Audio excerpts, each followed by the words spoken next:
सम्भाषणसन्देशसंस्कृतमासपत्रिकायां प्रकाशितानां बालकथानां ध्वनिप्रसारणम् इदं बालमोदिनी इति। एकदा सन्न्यासी कश्चन स्वशिष्यैः सह प्रस्थितवान्। प्रयाणावसरे ते सर्वे तत्त्वशास्त्रम् अधिकृत्य चर्चां कुर्वन्तः आसन्। चर्चायां मग्नाः ते अजानन्तः एव किञ्चन श्मशानं प्राविशन्। तत्र काचित् स्त्री उच्चैः रुदती सन्न्यासिना लक्षिता। ताम् उपसर्प्य सन्न्यासी पृष्टवान्, आर्ये, किमर्थं रोदिती भवती? का समस्या भवत्याः इति। मम कष्टं किम् इति वर्णयानि? ह्यः एव मम पतिः, श्वशुरः, श्वश्रूः, एकमात्रं पुत्रः च मृत्युवशीभूताः।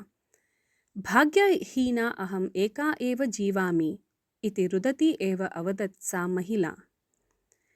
एतादृश्याः हीनस्थितेः कारणं किम्?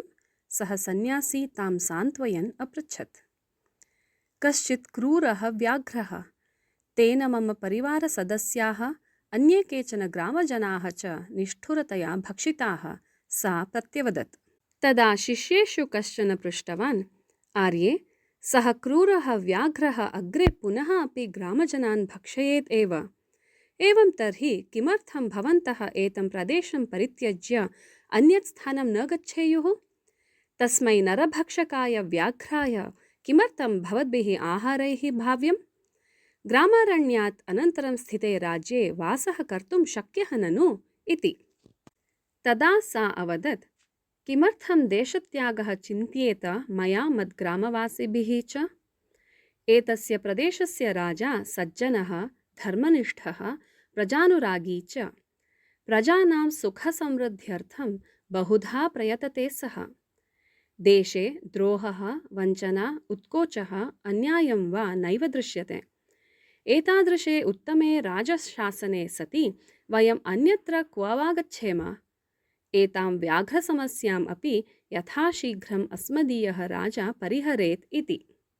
तत् श्रुत्वा सन्न्यासी शिष्यान् उद्दिश्य अवदत्, ज्ञातं ननु उत्तमस्य प्रशासनस्य परिणामः कः इति?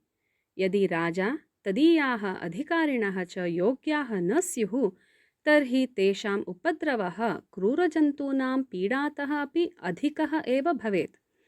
बहूनि कष्टानि आपतेयुः चेदपि योग्ये प्रशासके सति जनाः तानि प्रयत्नेन सहन्ते एव। तेनैव भूमिः च नन्दनवनायते इति।